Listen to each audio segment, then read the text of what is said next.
Thank you for clicking in too. Explore the far-reaching impacts of the choices we make, one conversation at a time. This is the Ripple Effect. History isn't just about the past, but it's a record of where we've been and where we can go in the future. Today with me, we have Kathy Reichert-El-Lavosky, who is the current president of the Palm Coast Historical Society. Today we want to go ahead and talk to her about why the Palm Coast Historical Society is important and what you can learn from it. So with that, we want to go ahead and introduce Kathy and just get a little bit more knowledge about who she is and how she became the president. Hi, Kathy. Thank you for inviting me. Yes, I moved to Palm Coast in 2017, and down the street from me was, and still is, living Art Dyke, who was Palm Coast's first historian, appointed by the first city council following incorporation in December 1999. Art is a retired professor of history and worked at Daytona State College. He eventually was appointed to become co-historian along with Margaret Davey and led the Historical Society as historian up until January of 2024, earlier this year. So at the age of 90, he retired. When I moved here, I learned that he lived up the street and had put together a book called Images of America Palm Coast, which is something that you'll see in a lot of communities around the country with photographs of the community over the years with small captions. So I thought that was a good way to get introduced to how Palm Coast was formed, because I've lived in various places. I grew up in Allentown, Pennsylvania, and later moved to Massachusetts, several communities there, and everywhere I lived, I wanted to know a little bit about that community's history, and moving to Palm Coast was no different. That book was a great introduction, and at the time he said, you know, we could really use some help with membership. Would you be willing to do that? And I said, yeah, sure. You know, I was new here and hadn't been committed to too many other organizations at the time, so I thought, well, I'll just start emailing everybody I've met. And we were able to increase our membership. Little did I know that the dedicated volunteers who'd been with Art almost from the beginning were now beginning to age out. So they were either moving to assisted living facilities closer to being near their children or passing away. So eventually I was asked to take over the vice president's position when that person passed away, and then later asked to become president when the president had served for 3 years and was ready to move on and had been doing multiple jobs within the organization. I was very, very reluctant to take on the position because I know how much work it is, but on the other hand, I looked around and saw the volunteers that we had to choose from at the time and knew that none of the other ones were capable because primarily of their age. So in 2023, I became president and took on the responsibility of trying to keep not only the history of Palm Coast alive, but the Palm Coast Historical alive. Because, as you know, we are located in a small building in the back of Holland Park. Most people in the city don't know that it's there. And we have had lots of challenges with volunteerism and visibility.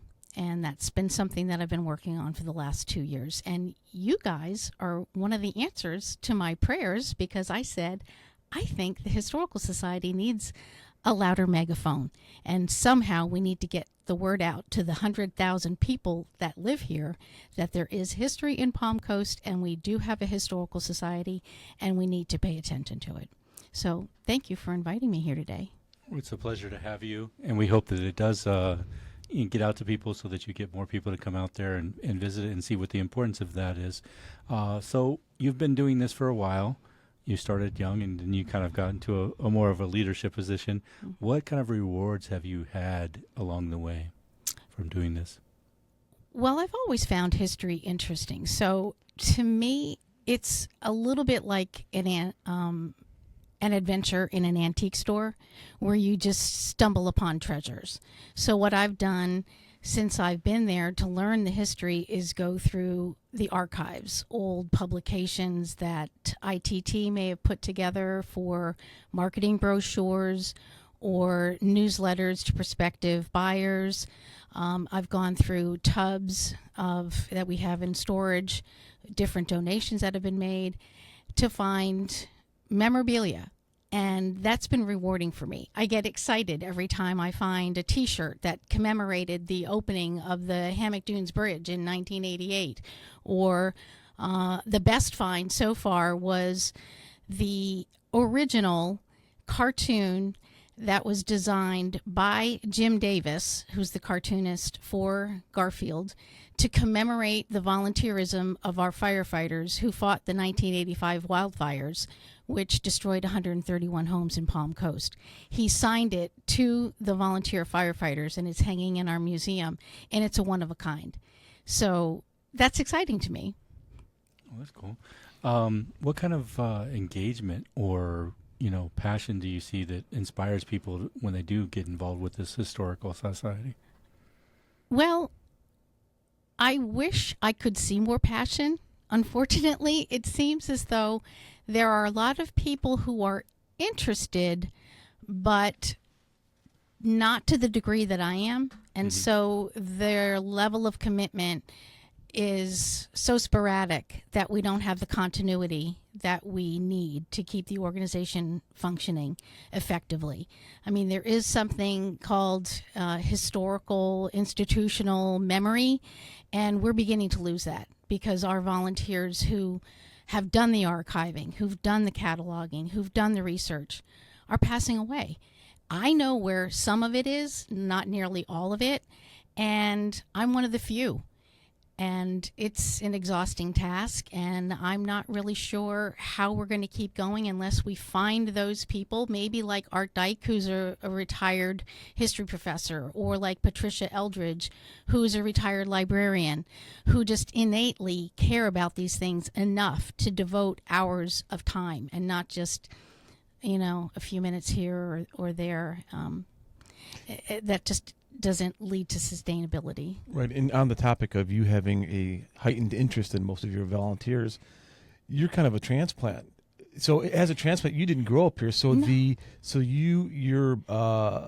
The amount of information that you had to wade through to get up to speed must have been a lot. It's taken me all 6 years to really learn the history, but it's started with Art Dyke's book. And he also narrated a 30-minute DVD with vintage photographs, some of them aerial, that described the beginning of Palm Coast from 1969 to 1985, and that's where the video leaves off.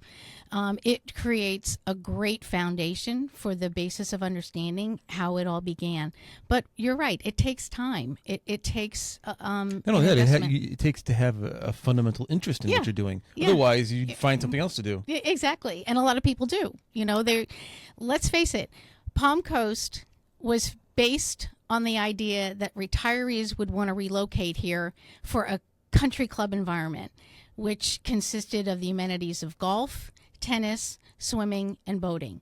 And the very first yacht club opened in December of 1972, which featured all of those components.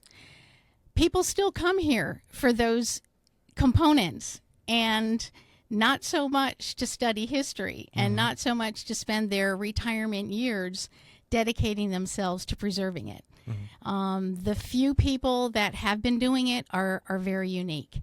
And I guess I'm somewhat unique in that way as well, because my family cared about history. My mother always talked about the lineage of our family and where they were from. And my father always had magazines about, the Civil War or Williamsburg. And it just came naturally to me. Also, I'm a retired flight attendant with Delta Airlines. So I've been a number of places. And whenever I visited someplace, the first thing I'd want to do, if I had the time, was go to the old part of that city. Some people might have wanted to go to the mall to shop. I never wanted to. I wanted to go to a museum. I wanted to take a walking tour. I wanted to see the architecture. And coming here was no different. I wanted to find out, well, where's the oldest part? What was the oldest street? How did it all begin? And it just evolved. And I just find it fascinating. Have you had an opportunity outside of his books and his DVD? And by the way, you can't see, no one knows what his DVD anymore is. But anyways, did you have an opportunity to talk with Mr. Dyke? Did he fill you in on things? Oh, absolutely. Because like I said, until January of this year, he's remained our historian. And unfortunately, we're currently without one. The original co-historian was Margaret Davey. She passed away. She had been a realtor with ITT, who sold a lot of property from the beginning, had a lot of personal knowledge, and recorded the happenings during those development years. She was later replaced by Elaine Studnicki, who was also a retired educator. As I said, Elaine's decided to move on to other projects because she already had been functioning as the president, co-historian, interim museum director, PR person, all the things that I've now trying to accomplish as well. And it's exhausting. It's overwhelming. And for those who are not up on the history of Palm Coast, ITT was one of the original developers, or? Yeah, that's an acronym for International Telephone and Telegraph. So one of their subsidiaries is Reichert Lumber.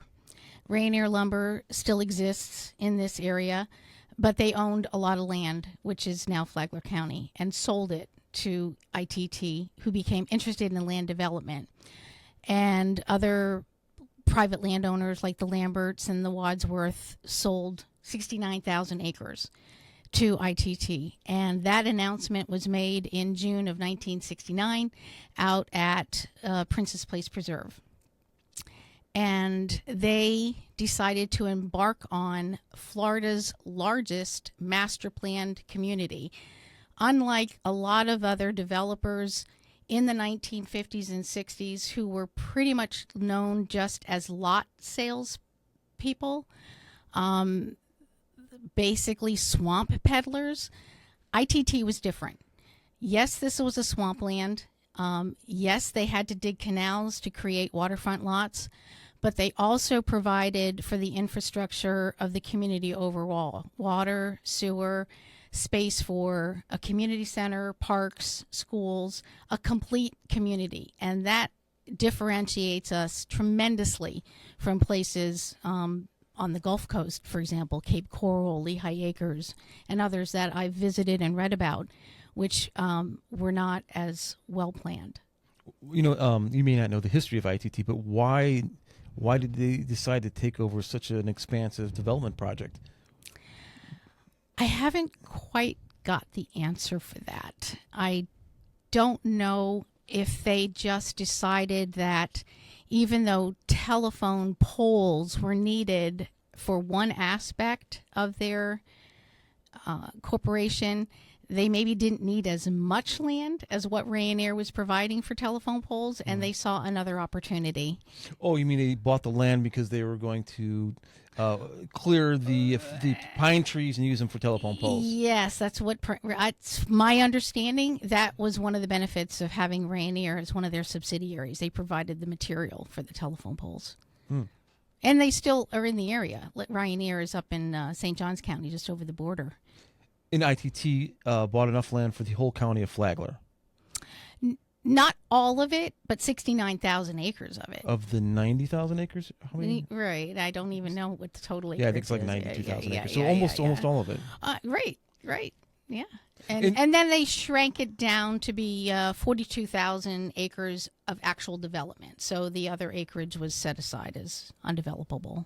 And so, just to back up just a little bit, from Allentown to Massachusetts, why Palm Coast? Why did you choose this? Sure. Well, I loved where I was living in New England. I lived north of Boston, along the coast, close to the ocean, on the Merrimack River. I was able to take early retirement in 2012. And later, my other half, Mark, was able to take early retirement in 2015. And one day we looked at each other and said, I love New England, but we don't have to stay here anymore, where it gets dark at 4 o'clock in the afternoon and it's cold 9 months out of the year. well, where do we want to go? So we toured the entire state of Florida because we had friends in Naples and Venice and Sarasota and West Palm Beach. But I also had elderly relatives that had relocated to Palm Coast. Actually, my late husband's mother, which is how my last name is Lavosky. Dot was living here, and we would come to visit her. And then after touring all those other places, I said to Mark, I think I like Palm Coast the best.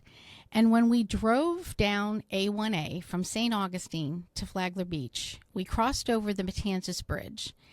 And I saw the way the river emptied into the ocean and the chop there. And I said, oh my gosh, this is so much like where we were in Massachusetts, where you could drive from Salisbury, New Hampshire to Portsmouth, Salisbury, Massachusetts to Portsmouth, New Hampshire, along A1A, cross over the Hampton Bridge, see the river and all the chop and all the danger associated with that, and look out to the ocean with no buildings obstructing your view.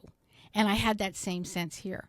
Then I followed the signs. I'm a big sign reader for the scenic loop down in Ormond. And it took us down the old Dixie Highway with its canopy of trees, and it opened up to the marshes. And I said, oh my gosh, this is like the Essex Marsh back up in Newbury.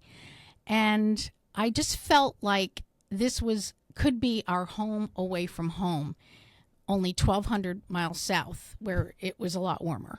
And we wound up buying a lot because I said, I love where I'm living in New England. I don't want to just sell it sight unseen, buy another house that I may or may not like. So we found a lot in Grand Haven, and it's close to the river, walkable distance for me, the way our home was in Massachusetts. I could walk to the Merrimack River, and so many things just felt similar that I felt okay with taking that step. And then when we sold our place up there, we built a house here, and it's felt like the right fit all along. And if you want to know another very strange coincidence, you kind of wonder why you do wind up in a place where you do. I passed the Lehigh cement plant stack down on Colbert and Roberts Road. And I learned the history of that and realized that it was the old Lehigh cement plant that used to transport material from that site into Bunnell back in the late 50s and 60s.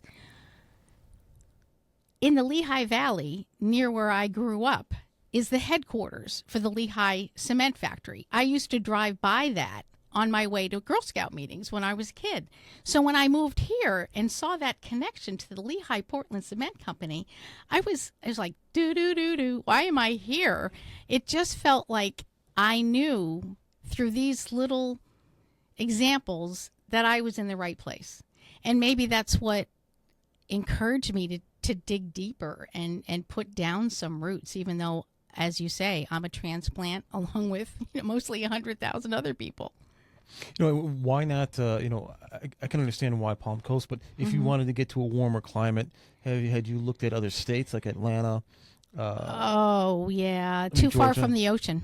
Too far from the ocean? Yeah, I wanted to be near the coast. Okay. Yeah. One of the reasons why I came down here is I tried to figure out the part of the state that was least hit by hurricanes. Yes, and it's the northern. No, that's true. It I did is do true. that. The northern eastern coast. Yeah, that was another comforting factor because a lot of our family members up north would be like, "You're gonna move down there, and there's hurricanes," and we're like, but it's apparently studies have shown that the coastline of Florida, the way Cape Canaveral juts out, the jet stream follows, out to sea at that point, so we get the outer bands of the hurricanes, but no direct hits. And even though we've been impacted here, there have been no direct hits. So that has pretty much proved to be true, at least so far. Is there anything in the history that talks about a little spur that's just off of the coast of Palm Coast that kind of swayed those away from us? I've read about it. Yeah, I don't know that it's been documented in anything that we have in our archives, but a lot of people do refer to it when I talk to them about, why do you feel more comfortable here than other parts of Florida?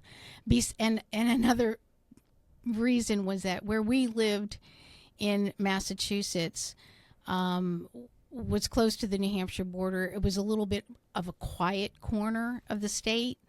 And I felt that way about this area. It's like, oh, we're close proximity to St. Augustine and Daytona. We're not in the middle of all that. We're close proximity, but it's more of a quiet corner. That's beginning to change, as we I was all gonna know. ask you, do but you still feel that way? Because there's been like since not as much. the census in 2020 was Yeah. like 82,000, Yeah. and now it's a 200% increase to. Are we in the 120s now? The county, I understand, is about 120, and the city of Palm Coast is 107. When I moved here, it was around 80,000. Yeah. So that's a significant Does it increase. feel different for you when It you? does. It does. The volume of traffic when I go down Palm Coast Parkway over the 95 overpass to get to the other side, much heavier volume than I had. I mean, certainly in comparison to major cities like Boston, nothing. it's nothing. But yeah, in 7 years, I can feel a difference. Now, this is more of a touchy-feely question, but if you came here now, would you have made that move from Massachusetts? That depends, because it would be a question of affordability. Of course, everything in Massachusetts has increased in value. No. Let's say all So- that's the same. Oh. It's just the amount of people and the feel of it. Well, I'm partial to Grand Haven, which is where we bought. So if I could move to Grand Haven again, I would say yes. But if nothing there was available, I'm not so sure. Now, I'm not from Florida. Grand Haven, where's that? Grand Haven is the neighborhood that we moved to off of Colbert Lane. So it borders the Intracoastal Waterway.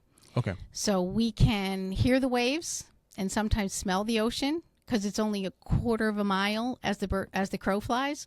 But we're not on the barrier island, and we're not directly impacted by the storms. And the developers of Grand Haven did a great job with retention ponds and underground sewer and water, and we've never flooded. So that's another major consideration. The canals. There's some houses that are right on part of the canals. Are you on the canals? Oh, we're not. No. But there are a few homes on the Intracoastal. But the canal section is another part of Palm Coast, which is another early section. The C section, people refer to that, all the streets that begin with the letter C. Those are early canal homes, along with the F section. But we're not in one of those. You mentioned your archives. Are your archives expansive? Is it mostly print? Mostly print, right. So those early volunteers were diligent about collecting newspaper articles, photo albums, and labeling everything. So if somebody were to come to our office and sit down and flip through them, they could learn about the whole history of Palm Coast from the very beginning.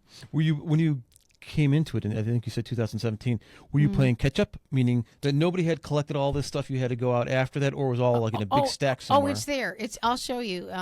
Come by the office. It's next to the museum. It's all on bookshelves. It's all like this.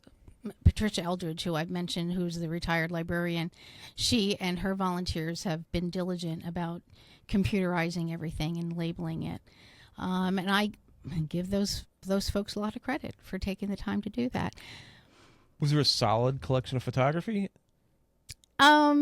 Yes and no. There are a lot of slides, a lot of photographs. Unfortunately, a lot of them are not labeled.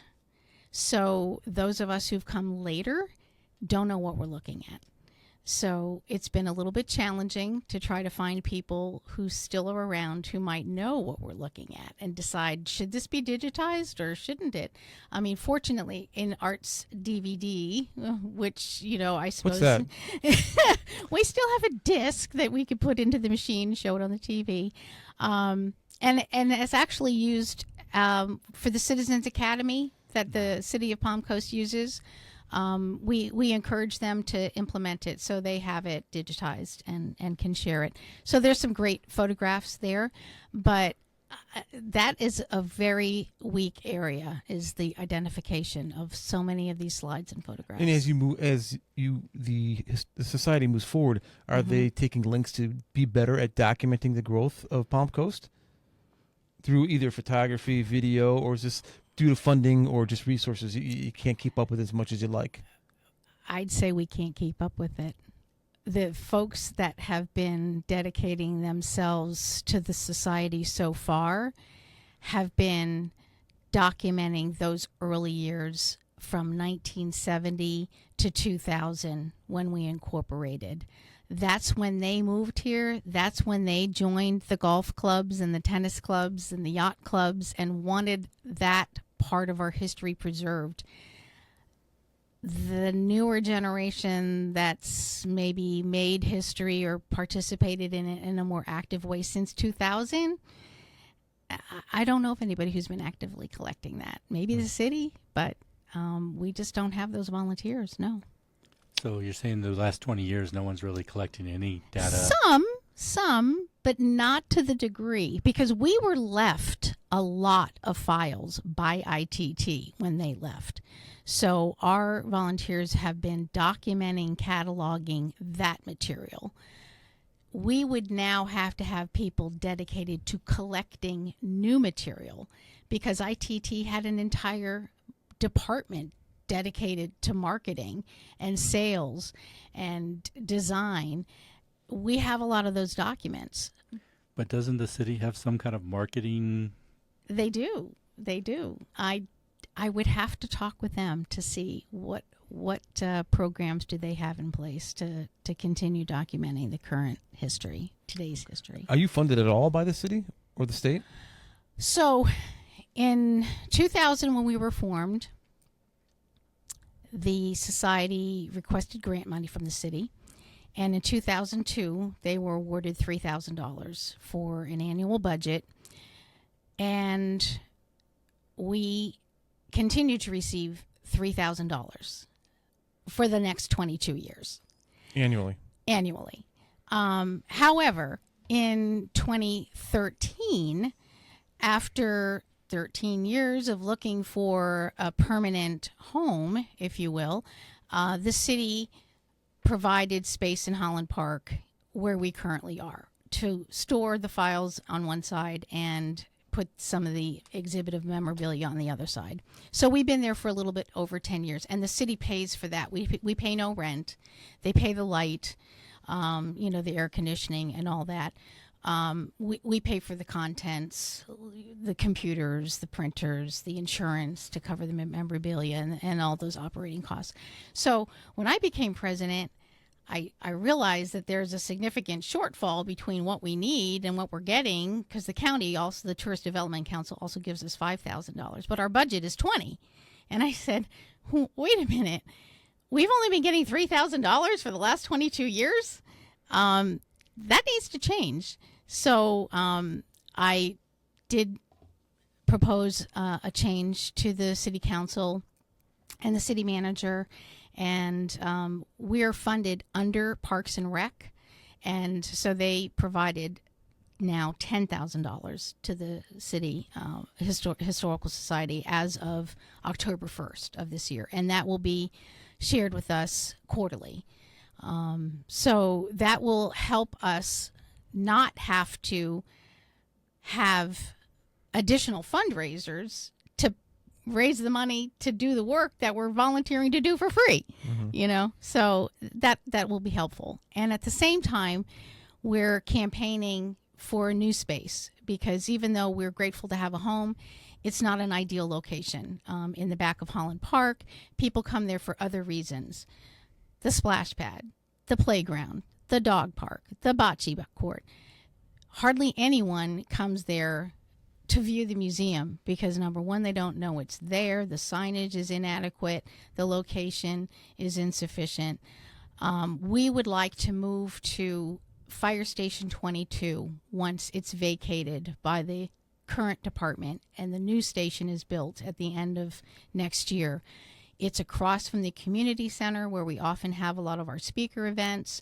It's in the only existing, if you want to call it, historic building that opened in 1977 as an emergency operations center, the only existing building built by ITT other than private homes.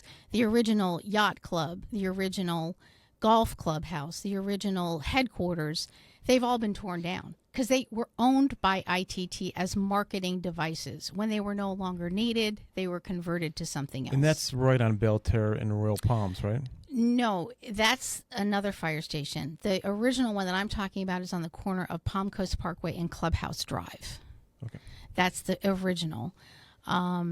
It would be an ideal location in terms of visibility for people driving by. It's also next to the linear trail, and we have a wonderful network of trails, 125 miles, last count, that could be a satellite welcome center, historical society museum that would connect to the future eco center that the county wants to build as a tourist development hub on Route 100, where that pedestrian bridge is going over Route 100.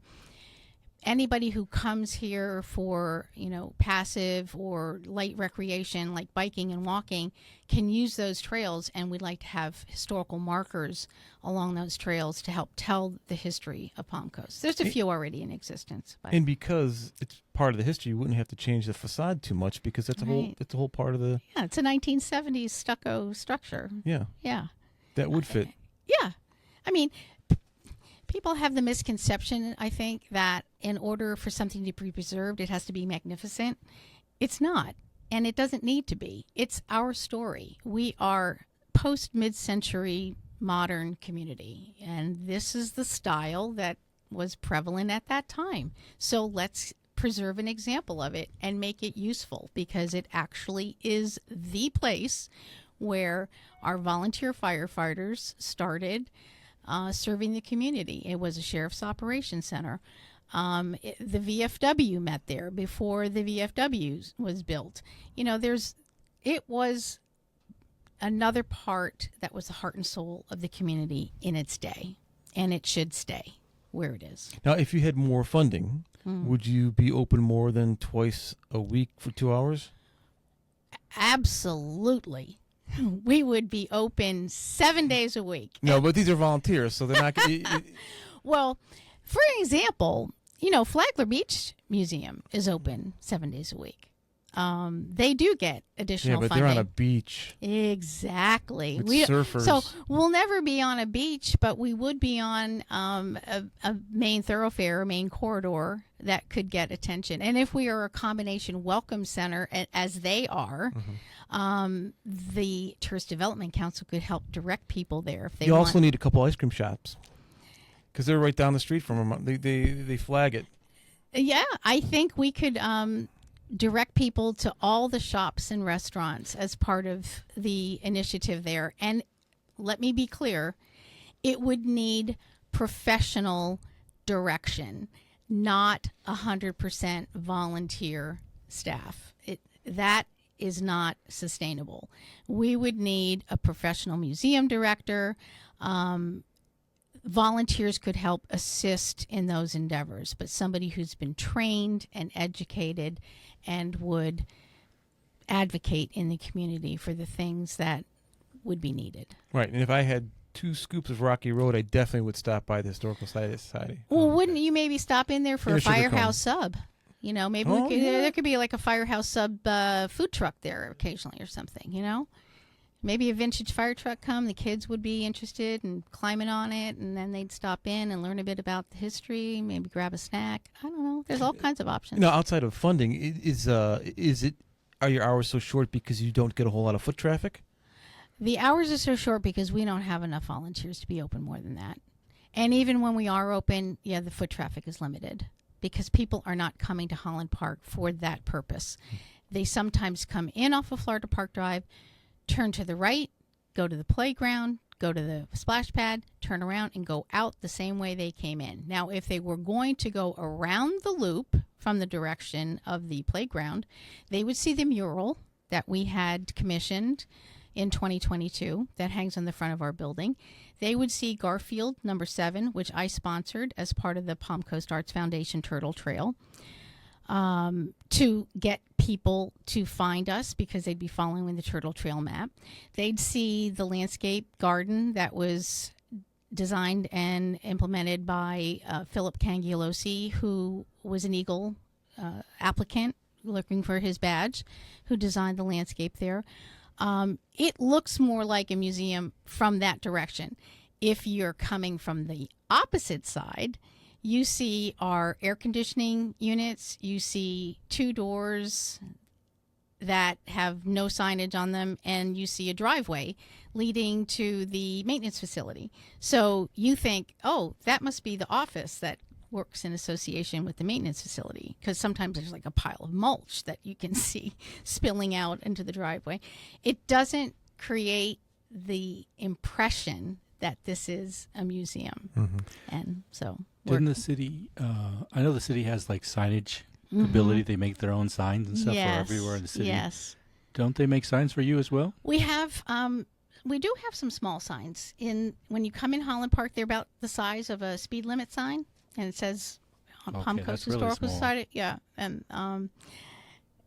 yeah, Okay. we need more. You talked about funding. So with that, you said that basically you gave us a $3,000 with a $20,000 budget. Yeah. That's a big shortfall. How were Yeah. you able to raise the funds in order to keep this going? We have memberships, so there's 4 tiers. You can be a single, family, business, or lifetime member. Those renewals would come in, and that would probably provide us with another $3,000 or more. And we sometimes had fundraisers. We had like a Nine and Dine on the 50th anniversary of the opening of the first 9 holes at the Palm Harbor Golf Course. We had a Nine and Dine, and then businesses would sponsor the hole signs and things like that. So we raised about $5,000 from that. So just we were able to close the gap. And you But still it's- have to do this? It's tight. It's tight.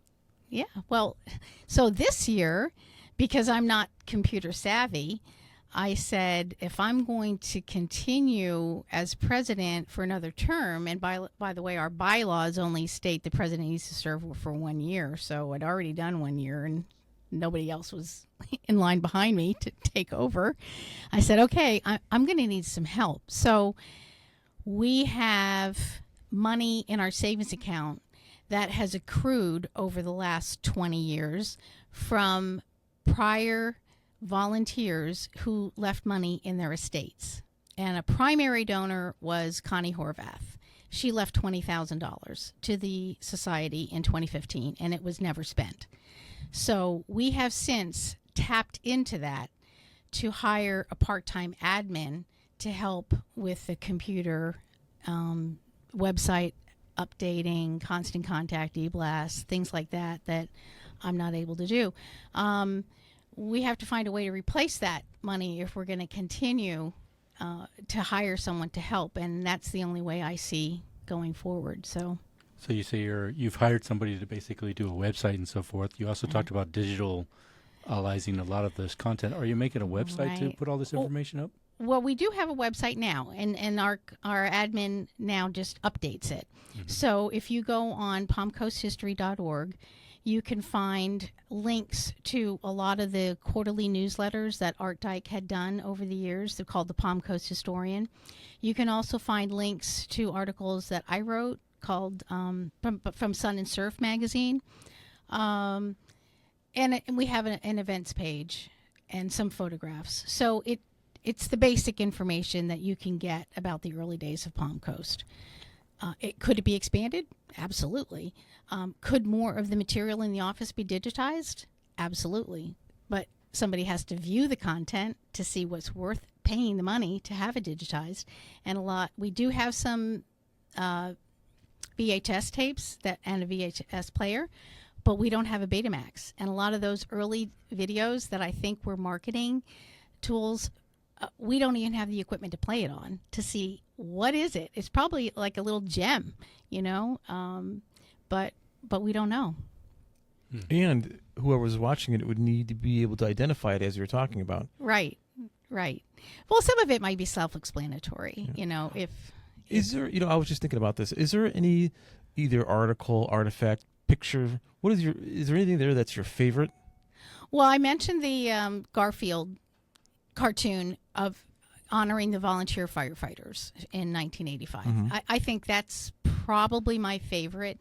Some of the early marketing brochures, I came across a pop-up brochure. It's not, I can't even call it a brochure. If you bought a lot, you received this document that's probably 16 inches tall and 10 inches wide with this colorful design on the front that says Florida's land of the future. And you open it up and these little cardboard palm trees and boats and people golfing pop up inside. It's a giant card. And then on the back it says your home site is, and then you were to write where they bought the lot. When I found that, I thought, this is the coolest thing I ever saw, between the colors that they used and just the ingenuity of having a pop-up in 1970. I thought that was pretty cool. Yeah. So that's probably my other favorite. So you have a lot of historical documents and different things and so forth. How are they preserved? In plastic sleeves, mostly, in notebooks. And they're holding up pretty well? So far. Yeah. I question whether or not some of that should be digitized. That's another big task, a big expense. It should be something you could search, and I guess there are ways to digitize it. And then if the article in the Palm Coast magazine talked about the opening of the yacht club or the community center or whatever, you'd be able to Google that and find that article. Otherwise, what are you going to do? Leaf through every single one of these newsletters to find what you're looking for? It requires somebody with a lot more professional expertise, and I don't have that. So if you did have something like you just said, a yacht club opening and so forth, wouldn't you be able to get money maybe from that yacht club that would be interested in preserving that document as well? We don't have a yacht club right now. Oh, okay. Well, we had one. The second one was built over on the main canal near Long Creek Preserve, and it was a private enterprise, and they sold the building before I moved here. So there is a club, but they don't have a building. They're the ones that sponsor the boat parade.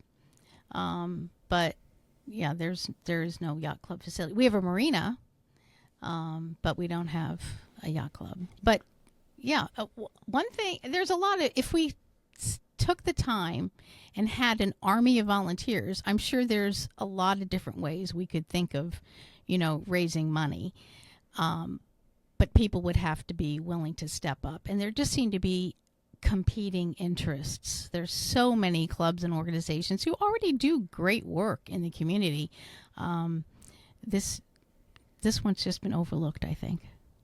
Okay. Also, it almost seems like in order for a historical society to flourish, is the leaders of the community, the council or the manager, need to have an interest in it as well. Yes, you hit on something that I've been trying to stress for a number of years. When you look at who started the Historical Society originally, it was our first mayor, Jim Canfield.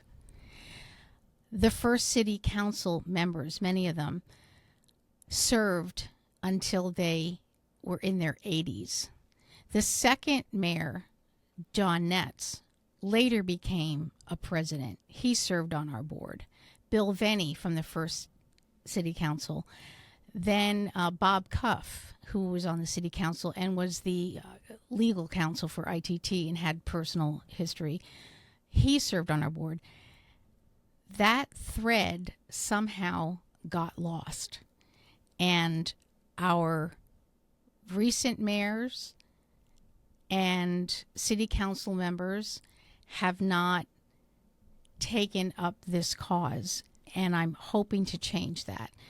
We recently had Councillor Pontieri and Clufus sponsor an ordinance to have a percentage of commercial development over $1 million dedicated to an arts and culture fund. That's a start. As I said, the emphasis here has always been on sports and recreation, and separate dedicated funding needs to be put in the budget for history, arts, and culture. We don't need to be a subdivision of Parks and Rec. we're not a park and we're not recreation, but that's the way it was set up in 2000, and it was never changed. It almost seems that as this town grows, unless that connection is there between city council and the historical society, that thread, like you said, just gets lost. It gets lost. And in the turnover, I was thinking,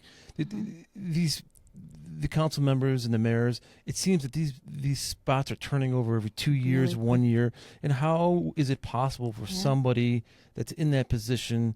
They're scrambling to learn what they need to learn within their first 1 and 2 years. The last thing they have on their mind is the historical society. I agree. And a lot of people didn't grow up here. I know. So the impetus to sustain and to document what's going on in this town is just not there. It's a struggle. It's been a struggle. I agree with you. Since I moved here, the turnover on city council and government and in staff has been tremendous. And we are always playing catch up.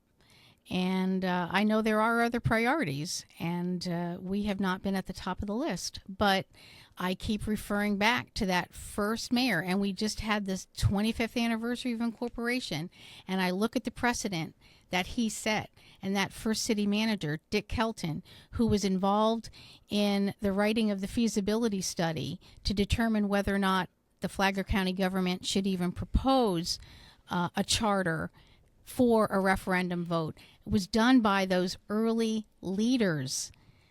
Our leaders need to take a role in this. It cannot be do-gooders, volunteers who have an interest but don't have any real clout. Isn't it strange that the person that's leading the charge or seemingly leading the charge is not from Palm Coast? Who is originally from Palm Coast? Well, I mean, Mayor Canfield came from Maryland. John Netz came from New Jersey. No. Somebody. Oh, you mean to take it over now? No.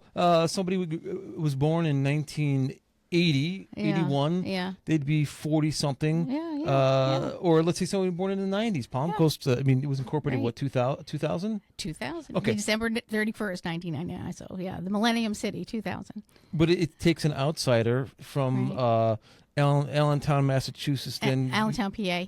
right, to take up the scepter and want to bring it forward and document the city. Yeah. It's I don't know why I was put in this place at this moment, but I'm here and I'm trying to get other people to come on board. Okay. Hey, one more thing. I was on your site. I saw a couple things on there. Are there any planned outings or activities for the historical? Because my term is nearing an end, I have not planned anything beyond January of this year. So on Monday, 2 days from now, we are taking a small field trip to the Museum of Arts and Sciences in Daytona Beach. The C.C. and Hyatt Brown Museum is having a John James Audubon exhibit of Florida birds. The reason why we've invited our members and the general community who's on our constant contact list to join us is because Audubon actually visited the Hernandez plantation in the Malacompra area in 1831 and walked from the Hernandez plantation to the Bulow plantation on Christmas Eve in that year and stayed there for a week before he launched his hunting expedition to collect his next set of 180 birds or whatever was needed in order to do a couple of illustrations. That fascinates me. I want to see these illustrations in person, knowing that he was here nearly 200 years ago and has a direct connection to some of our most historic sites. And I do want to focus on some of the early history as well, and not just the city of Palm Coast and ITT since 1970, because we know that there have been people here for hundreds and thousands of years. Most of it not documented, but some of it has been. The most significant historic site in Flagler County and Palm Coast is Old Kings Road. It was built by the British in 1764 on an old Indian trail that was a hunting travel route. with the aid of an Indian named Gray Eyes.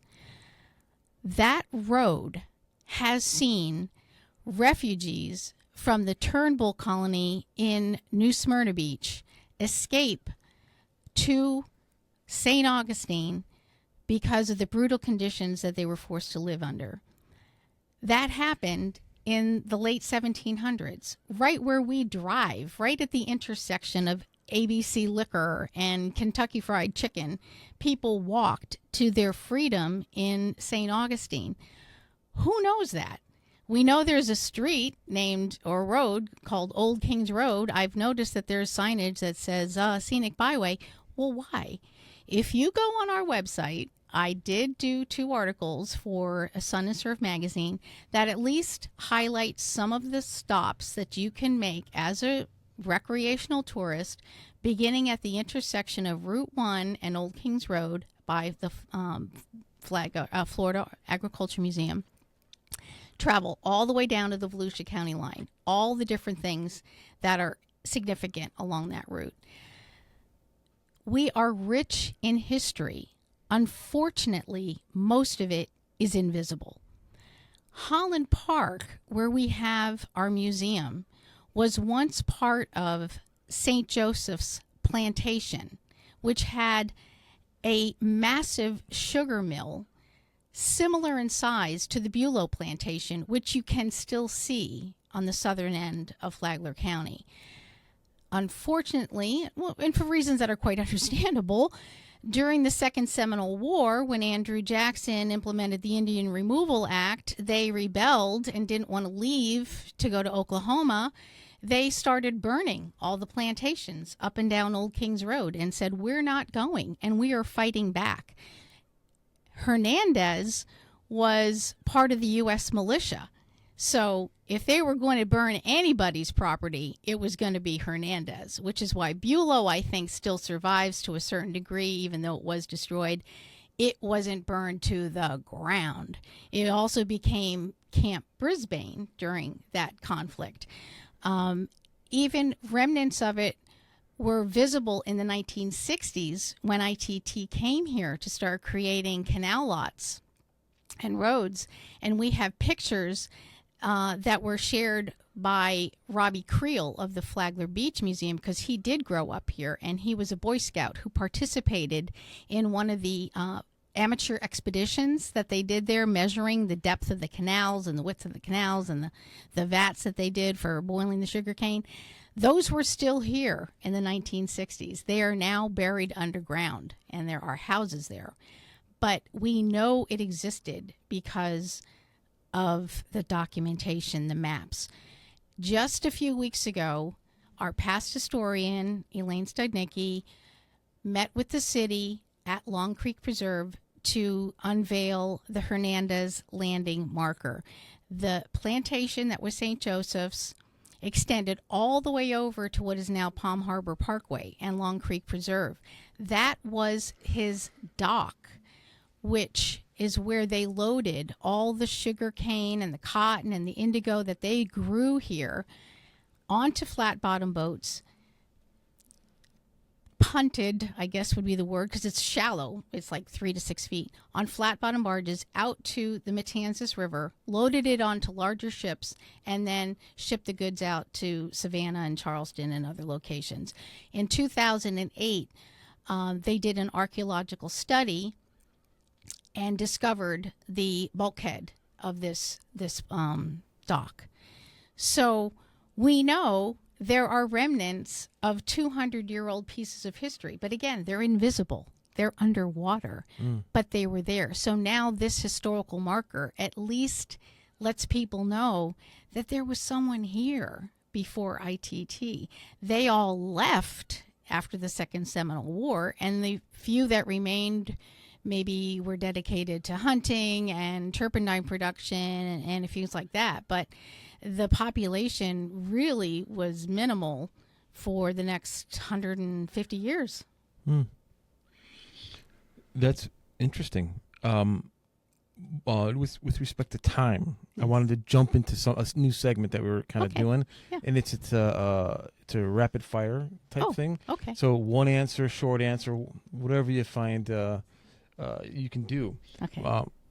The first question I have was, what's your favorite historical fact about Palm Coast? I am fascinated by the fact that they had a 64-foot tall welcome center tower at what is now the golf course. And in order to reach it, you had to drive up A1A, get on a ferry boat, be shuttled across the Intracoastal, dock there, and go up in an elevator to look out over the landscape and envision where your future house lot might be. It was torn down in 1995, so it no longer exists, but I'm fascinated by what that experience must have been like. Well, I want to go back to right before I ask you that question. You said bulkhead. Are you talking, was it a bulkhead of one of the ships? No, of the dock. A bulkhead for the dock. Piece of board that went over the top that you walk on? I think it was like pilings. Oh, okay, I got you. Yeah, All right. yeah. Sorry, I just wanted to get that straight. Yeah. Okay, this is one of my question I actually like. If you can go back in time, what period of Palm Coast history would you like to visit? The first decade. From 1970 to 79. They call that the dynamic decade, and that's when all the major structures were built and the community, the first houses, residents moved in January of 1972. The yacht club opened in December of that year. It was the center of all activity. If you wanted to have a worship service, no matter what your faith might have been, it all happened at the yacht club. Everybody met at the golf club for inexpensive rounds of golf, and in the early days they had a replica paddle wheel boat tied up at the dock there where they had hot dogs and beer for like a very, very low price. And I actually just recently spoke with Roland Schmucker. He's the longest living original resident. He moved here in December of 1972. His wife, who has since passed away, used to work there and, spoke very fondly of what that experience was like when the community was so small and everybody knew everybody else. And even in those early days, you were allowed to drive your golf cart on the street. And it wasn't until they got larger and it was determined no longer to be safe that you couldn't do that. But I just have to think it must have been a really magical, close-knit time to be in, what they considered a pioneer existence, because you had to drive to either St. Augustine or Daytona and load up a cooler to do all your grocery shopping, because the only thing they had was a small handyway with canned goods and a few basic essentials. It didn't even open until 1973, but everybody that I talked to loved it. They loved that period of time. And by the way, that's much longer than a one-word answer. I'm sorry. You did Second say question. rapid fire. Okay. But I wanted to tell you why. What is your most surprising artifact at the Historical Society? Surprising? How about just fun? Interesting. Can you keep it to less than Garfield telephone. When you say Garfield, are you talking about that cat? Yes. He was the ITT mascot from 1985 Is that to where he came 1989. from? Yes, Jim Davis was hired to do a marketing campaign specifically for Palm Coast. We are the only municipality in the world Wait. to have had a marketing Garfield- agreement with Jim Davis. Well, Garfield was a national kind of like a cartoon, I think. Absolutely. It was launched in 1978. He was so famous and so popular, and ITT had such deep pockets that they could hire the most popular, internationally known cartoonist to do a marketing campaign for their development called Palm Coast. Okay, so ITT didn't create Garfield. Oh, They bought it. They had a licensing agreement got for it. 4 years, 85 to 89, and then they moved on to something else. Okay, what is the most surprising thing you've learned about Palm Coast that maybe locals don't know even? That there were plantations here. Ooh, wait, and also sugarcane. Are you talking about sugarcane? Yeah. Okay. Indigo, cotton. Yeah. Only a couple more. Okay. While he's over there thinking, I wanted to ask you a quick question. Okay. You said your term's about up? Technically, yes. It we- ends on January 20th, 2025, and I'm having my hip replaced on the 22nd. Which one? My right. I had a fall. And I intend to take a medical leave of absence. Okay. Is there somebody that's looking to take over your position? I'm still searching for that person. If you're out there, please contact Do you make me. that decision? Do you get to pick? I think our board would pick. But the city no longer has a historian, and the city council is the one who appoints the historian. So that is very much needed as well. Which historical figure, Palm Coast that is, historical figure, alive or dead, would you want to go to dinner with and have a conversation? It has to be Palm Coast? Well, History? it Okay. can't be like Roosevelt. I mean, he has nothing to do with Palm Coast. No. I didn't know. Okay, if you're talking modern Palm Coast history, I think I would have maybe wanted to meet Norman Young. He was the first president of the Community Development Corporation, and I understand he was quite a character. He was later replaced by Alan Smolin in 1975, but he was apparently a very colorful character, and would have been there for the grand opening of the Welcome Center and the Yacht Club and all those kinds of things when they had lots of money to throw big parties. If I was going to talk about an earlier person, I'd maybe General Hernandez, who had the 3 plantations here. Okay. I would have thought Princess Place. Angela Cutting. Yes, I would have picked her. Yeah, you would have. Yeah, I think that you're right. I was thinking more central to the core, where our, historical societies located and things that I've been working on recently. But yeah, I'm fascinated by Angela Cutting and the fact that there were actually people entertaining dignitaries in this remote land. Every time I go there, I look at the location of this thing. Yeah. You have to drive in like 10 miles to get there. I know. And there was, at that time, where are the roads? How Right. did they get there? It's Right. not on horse and buggy, or It maybe was, what it have to it be. was like a carriage, and It must have been murdered. And then once you yeah. got there, you wanted to stay because it would be murdered Sure. getting out of there. Or they could have come by boat from St. Yeah, Augustine. that's true. Right?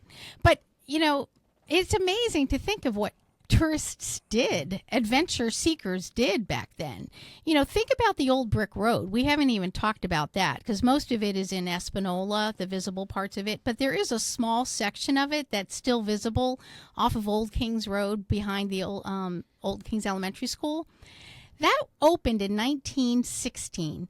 It is a brick road that they built from Michigan to Miami that was 9 feet wide with cement curbing, and people would drive their Model Ts thousands of miles to get to the Sunshine State.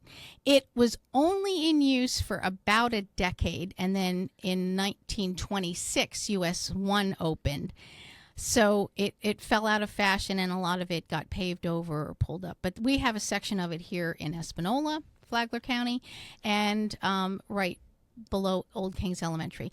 I asked myself that same question. Who in their right mind would set out not knowing where you're going to sleep, where you're going to get gas, where you're going to get food, and drive to an unknown land? How about all the people who settled in Bunnell because they read some newspaper in Chicago saying that there was inexpensive farmland? Come on down and start planting potatoes. But they did it.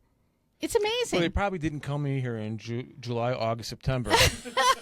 And I can guarantee you the dignitaries that came to Princess Place Preserve, they weren't here in those months either. Yeah, they probably were. But I don't think they took a vacation either. They weren't snowbirds. These people who settled this area, they lived here year-round. All right.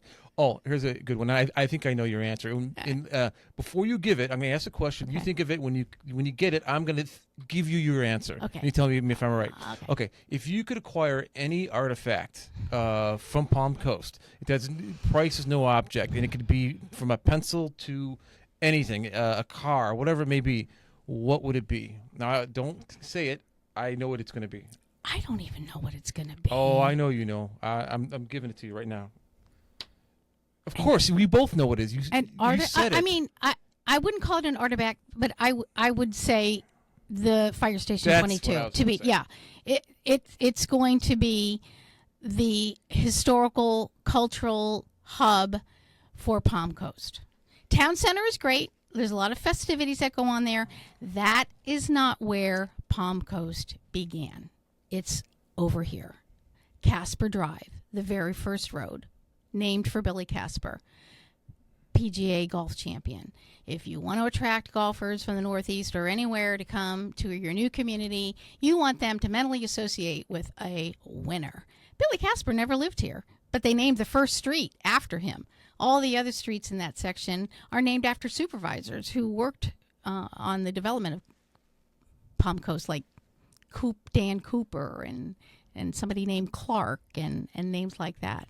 But so, yeah, Fire Station 22 needs to be preserved, needs to be the cultural hub, and we eventually need a historic district for all that area off of Clubhouse Drive and Palm Coast Parkway to have signage and information about where it all began.